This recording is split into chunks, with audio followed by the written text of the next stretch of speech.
नमस्कार, मैं मैथिली शरण गुप्त, भूतपूर्व पूर्व पुलिस महानिदेशक Madhya Pradesh, president crime free Bharat, आज आपको मुखातिब हूँ कि इस देश में एक महापरिवर्तन संभव है जिसके तहत गुलामों के नियम कानून में आमूल-चूल परिवर्तन होगा। क्राइम फ्री भारत मिशन ने एक ऐसा मॉडल निकाला है जिसके तहत नियम कानून की आत्मा बदल जाएगी। जो लाटसाबी व्यवस्था है वह पारदर्शी, अकाउंटेबल हो जाएगी। एक कानून, पारदर्शी कानून, समान कानून, क्राइम फ्री और भ्रष्टाचार मुक्त भारत मिलेगा।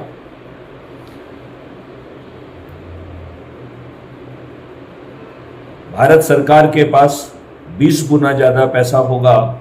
हम अपने देश को टैक्स मुक्त कर पाएंगे और जो इंफ्रास्ट्रक्चर डेवलप किया जाएगा वह अपने आप में भारत विकास निधि में कन्वर्ट होगा।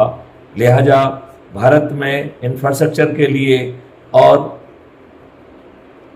एम्प्लॉयमेंट के अवसर पैदा करने के लिए धन की आवश्यकता नहीं होगी। भारत सरकार के पास 20 गुना ज़्यादा पैसा होगा और हम अपने भारतवासियों को रोजगार की गारंटी का एक फंडामेंटल राइट दे पाएंगे। लिहाजा और हर भारतीय के 2 अकाउंट होंगे, एक अर्निंग अकाउंट, दूसरा कॉस्ट सेटलिंग अकाउंट। जब भी हमें पैसे की आवश्यकता होगी तो हमारे ही बैंक अकाउंट से पैसा मिल जाएगा। लिहाजा हम बड़ी आसानी से अपराध मुक्त भारत, भ्रष्टाचार मुक्त भारत, साथ में 20 गुना आमदनी के साथ हम अपने देशवासियों को टैक्स मुक्त भारत दे सकेंगे, कर्ज मुक्त भारत दे सकेंगे। हमारे देश में यह लज्जा और शर्म की बात है कि प्रजातंत्र कहीं ना कहीं पीछे छूट गया है। प्रजातंत्र की डेफिनेशन होती है government by the people, for the people, by the people, जबकि अभी पार्टी तंत्र बन गया है government of the party, by the party, for the party. अब हमें जरूरत है पार्टी विहीन, प्रजातंत्र की, खर्च विहीन चुनाव व्यवस्था की। मैं आप लोगों से आह्वान करता हूं कि बड़ी आसानी से हम इन्हें जमीन पर उतार सकते हैं। हमारी यह बात पार्लियामेंट की मंच से भारत सरकार तक पहुंचे, माननीय नरेंद्र मोदी जी के पास पहुंचे, तो इसको नजरअंदाज करना नामुमकिन होगा। लिहाजा भोपाल को, उसके साथ साथ पूरे देश को एक नया भारत पाने के लिए मैं आपसे पुरजोर प्रार्थना करता हूं कि यह आवाज पार्लियामेंट तक पहुंचे जिससे कोई इसे नजरअंदाज नहीं कर सके। जब 75 साल के बाद भी हमारे ऊपर गुलामों के नियम कानून थुपे हुए हैं और जो परिवर्तन किए गए हैं वो अच्छे हैं, लेकिन अभी भी आत्मा वही है। हम बड़ी आसानी से यह महाबदलाव पार्लियामेंट में डिबेट के माध्यम से जमीन पर उतार सकेंगे।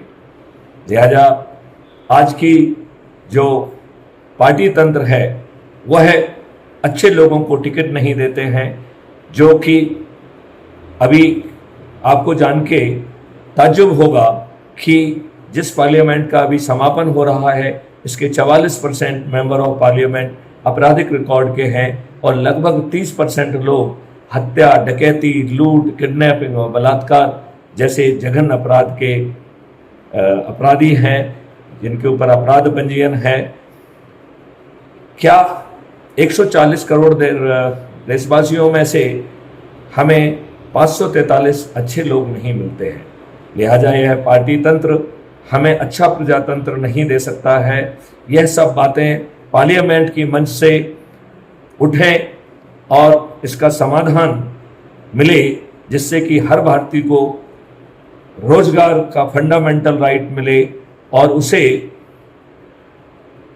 इंफ्रास्ट्रक्चर और बाकी चीज़ों के लिए धन की आवश्यकता ना हो। इंफ्रास्ट्रक्चर अपने आप में भारत विकास निधि का सोर्स बन जाए। वैसी स्थिति में हम अपने देश को बदलाव कर सकते हैं। हम अपने देश में एक नया प्रजातंत्र स्थापित कर सकते हैं। मैं भारतवासियों को और विशेष तौर पर भोपाल वासियों से अनुरोध करता हूं कि मैथिली शरण गुप्त, जो कि भूतपूर्व IPS ऑफिसर हैं, पूर्व पुलिस महानिदेशक हैं और अपराध एवं भ्रष्टाचार मुक्त भारत अभियान के राष्ट्रीय अध्यक्ष भी हैं, मैं आपसे पुरजोर प्रार्थना करता हूं कि आप अपना अमूल्य वोट मैथिली शरण गुप्त के फेवर में दें। सरल क्रमांक 20 पर स्थित गुब्बारे का बटन दबाएं और यह संदेश जन जन तक पहुंचाएं, जिससे आपकी आवाज़ पार्लियामेंट में गूंजे और समाधान जो है निकले और आपका जो लीगल जामा है, आपका जो इकोसिस्टम है, उसमें महाबदलाव हो। इसी प्रार्थना के साथ मैं एक बार फिर से आपसे आह्वान करता हूं कि यह संदेश कृपया जन जन तक पहुंचाएं और सरल क्रमांक 20 पर गुब्बारे का बटन दबाएं। जय हिंद, जय भारत, वंदे मातरम।